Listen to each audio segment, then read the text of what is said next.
Shockingly, Afghanistan was easier than this. All right. That's a surprise. Which is saying something. That's a big surprise. Right. How is it easier in Afghanistan compared to Malaysia? Well, I would have seen my client today, for starters. All right. Oh, they didn't. You have never been denied access to a client in No, Afghanistan? because I had, just like today, I had the right paperwork to show that I'm the attorney for the client. You know, this is access to Anwar didn't just begin today. We gave them a letter 3 days ago saying that I'm going to see Anwar. I'm his lawyer. Here is my appointment letter. So we had everything that we were supposed to have as an attorney to see your client.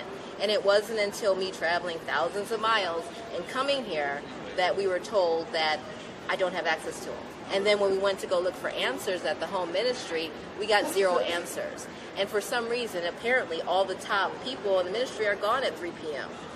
That's shocking, you know, because we couldn't even get access to a top person. All right. So when you were in Afghanistan, you had no trouble with the government whatsoever? No, I have had trouble with the government, don't get me wrong. But in terms of having access to my client, that never was a problem in Afghanistan. Sometimes I might have to wait longer than expected, but I've always had access to my clients. And frankly, every single trial that I've had in Afghanistan, I've been successful. All right. Would you say this is one of the most difficult starts of the case then? I definitely think it definitely ranks in the top 5.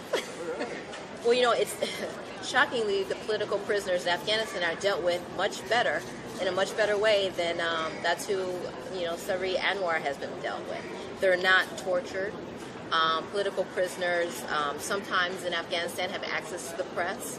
Anwar has not had access to the press. Political prisoners in Afghanistan, they have access to their lawyers. Well, Anwar was denied access to his attorney. So in a lot of ways, what's happening in Afghanistan in their legal system is much better than how Anwar has been treated in the legal system here in Malaysia. I was hoping to not have these challenges. Unfortunately, you know, if you look at Dr. Sri Anwar's case, you'll see that there's been constant denial of his rights, denial to a fair trial, denial to due process, denial of his human rights, denial to, you know, his right to an attorney. So I was hoping that I would have access to him, but I can't say that I'm not surprised that I didn't have access to him. You know, as a press, you guys have the right to talk to Anwar. Anwar has the right to freedom of speech, freedom of press. Have you been able to talk to him? No, we have not. And that is a problem. That is another denial of his due process rights, another denial of his starting off from Jump Street. It's not following Islamic law, it's not following Malaysian law. It's following, you know, I don't know, Mickey Mouse law. I don't know what it is.